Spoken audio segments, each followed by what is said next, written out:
Hey everybody, welcome back to Worried to Wealthy. Today, what we're going to be talking about is how you can own the world. And I don't actually mean buy the earth, but there is a way to own all the world's companies. So I'm excited to talk about that. Um, just before we get started, please subscribe to the channel. I have to say, I'm really happy. The views have just kind of exploded. I'm having such a great time with it.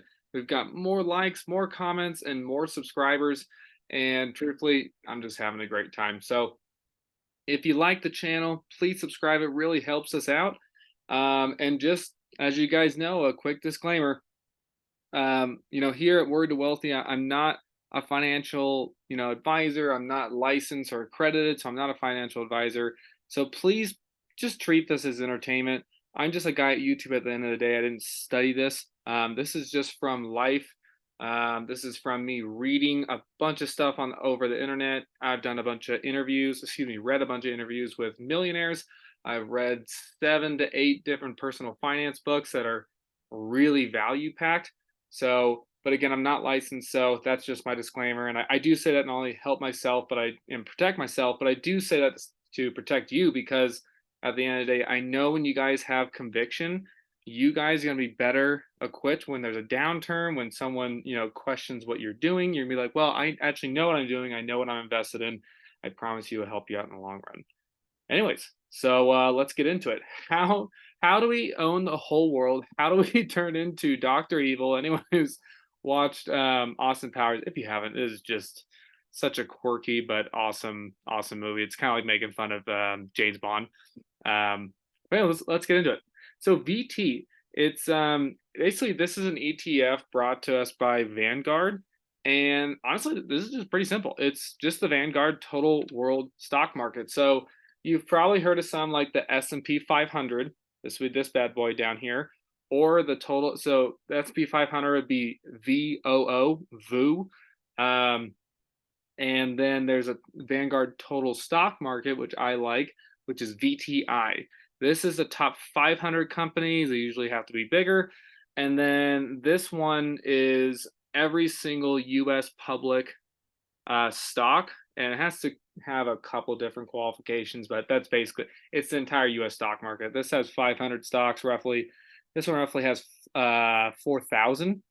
But this is pretty much 85% of the S&P 500 because all of these are in here, and there's just a bunch of little tiny ones.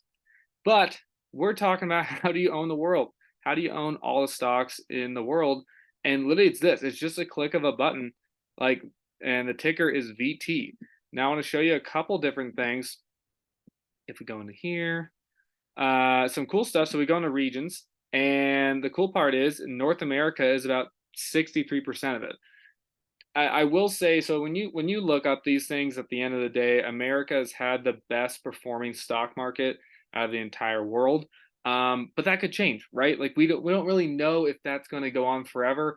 Empires always fall, you know.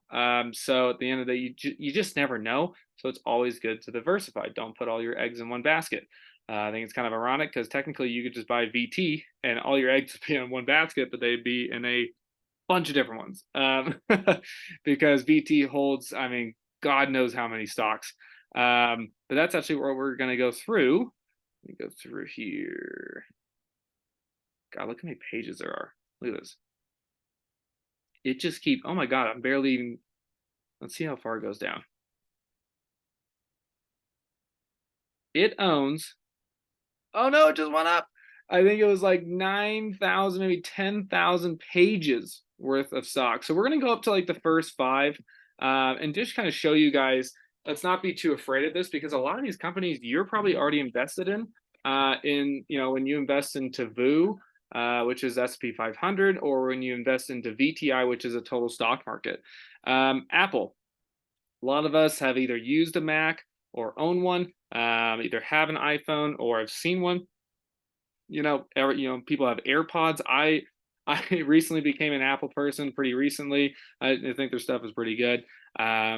Microsoft, here's another one. We talk about this a lot. These are typically the top two holdings in almost every single fund. But hey, they're good companies. Amazon, me and my girlfriend are probably single-handedly propping up that stock. Nvidia is like basically a tech company. Tesla, everyone's probably seen one. It's those electric cars. They look pretty cool. Elon Musk is the one that created that company.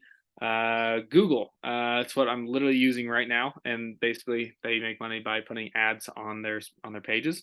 Meta, Facebook, Google, ANC. I'm pretty sure I got this right.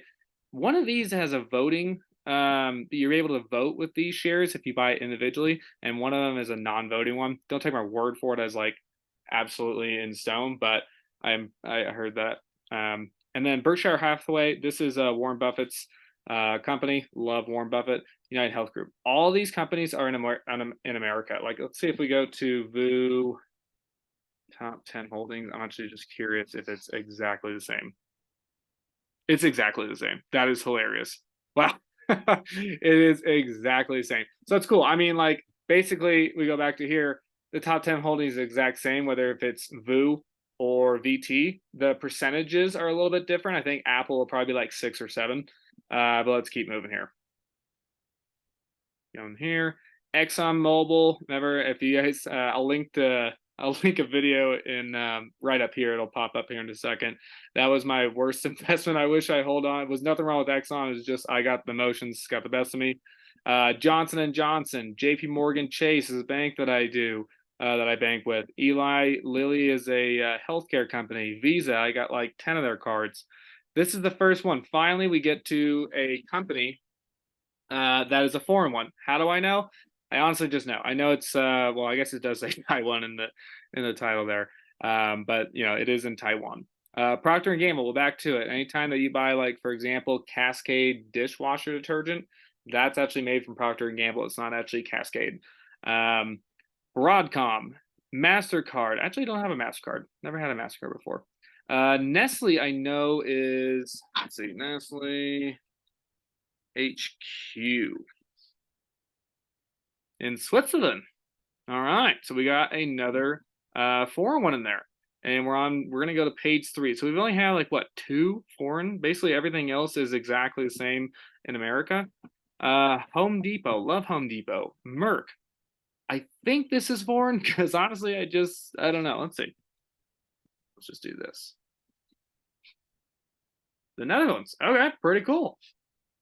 All right. Chevron, pretty sure. Oh, so here's something. I know tickers in the USA are not numbered, so this has got to be foreign. Samsung is definitely foreign, but that's huge. A lot of people have Samsung phones. PepsiCo, I love Pepsi stock. They have such a, I mean, they own like Lay's chips and Pepsi and so many different like drink brands. I think it's a great stock. I have no clue what this is. Let's just look it up. Dun, dun, dun. Denmark. Cool. Well, I'm learning things with you guys. This is cool. Costco. I love Costco. I love Costco. AbbVie, they sell drugs. They're a pharmaceutical company and a nice yield. So really, I mean, again, most of these companies are American companies. I think for VT, for me, I like playing with my finances a little more. As you can tell, I mean, I started a YouTube channel about finances. But if you guys really wanted to just be like, screw it, I'm just going to own the world, and whichever is the most popular company is going to rise to the top. Like right now, Apple is the most valuable public company in the entire world. Well, I'm going to be most invested in it, right? Coca-Cola, Walmart, Adobe, McDonald's, Cisco. AstraZeneca is a foreign one. Pfizer, Shell is a foreign one, but we all know what Shell is. And you guys basically get the gist. On returns, so let me just, actually, I'm going to back out here. I'm going to show you guys how I did this. We go to VT. And basically what we can do is I can show you 2 different things. We go to dividends. What I'm going to show you is that the dividend growth over the last 10 years has been an average of 1.27%. That's not great, but at least it's growing. Because again, we're just investing in all stocks, not dividend stocks like myself that constantly increase the dividend year over year. But it's really not that bad, and it's growing, of course, in the right direction over a decade. And I did the math on this. 78% of the time, we didn't count 2008. So from 2009 to 2022, there was 11 times with a positive raise. And so there's 3 times out of the 14 that there was a decrease. but there's one decrease here, one decrease here, and one decrease here. 2 out of 3 of them are 3%. I mean, honestly, that's not bad. I mean, the only time was in 2020. So I actually think that's pretty interesting. And then the last thing here that I'll show you, just go to peers if you want to compare, like, for example, the S&P 500. I'm just going to, tell you guys now that S&P 500 would beat. Let's just do S&P 500. Boom. And then let's do my favorite because you guys follow me for the dividend stocks, VIG. So always remember when you go to Seeking Alpha is great. And when this thing stops glitching, we're just going to scroll down actually. Come on. There we go. The thing that you want to do, right? When you go to here, you can actually compare on Google. I see a lot of financial gurus do this. They go to compare, and let's just do VU, right? S&P 500. We'll go 5 years, and it's like, wow, the S&P 500 beat VT. And unless I'm missing something here, that's only doing price appreciation. And this is the same thing, price appreciation. We'll do it over 5 years. And what you want to do, just one little click, total return. We want to count the dividends. The dividends are very important, right? Right now, VU is killing it. VG is in second place and VT is in third place. Now, even in third place, 31%. Watch what happens with total return. 31 to 46%. I mean, 15 is half of 30. And so if you add another 15 to 30, it's that's a 50% increase. So you just want to put in total return. And as you can see, VU, I guess it's still in first place actually, but just by a hair. And so, yeah, when you're looking at this stuff, make sure to always do total return. And yeah, that's really about it. If you guys want to own the world, if you guys want to own all the public stocks in the world, check out VT. I think it's great. It has a really low expense ratio. I need to do a video on that. But really low is pretty much, it's the way to go. Low expense ratio and passively managed. Until I do a video on that, just keep that in the back of your mind when you're looking at ETFs. Until then, what I'm going to do, I'm going to put a video up here as something I think you guys would actually like to watch. And then, of course, as always, in the description below, if you guys want to start a brokerage with Robinhood, you guys get free stocks. Full disclosure, I get some as well. But hey, we really appreciate it. And thanks for watching. Go ahead and watch that next video and let me know what you think. And of course, Camper and I really appreciate it. So until next time, talk to you later. Thanks from Worried to Wealthy.